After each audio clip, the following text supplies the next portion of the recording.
نبی کریم صلی اللہ علیہ وآلہ وسلم نے مسجد نبوی میں چٹائی سے گھیر کر ایک حجرہ بنا لیا اور رمضان کی راتوں میں اس کے اندر نماز پڑھنے لگے۔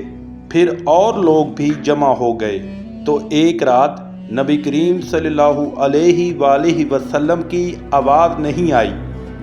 لوگوں نے سمجھا کہ نبی کریم صلی اللہ علیہ وآلہ وسلم سو گئے ہیں، اس لیے ان میں سے بعض کھنگارنے لگے تاکہ آپ باہر تشریف لائیں۔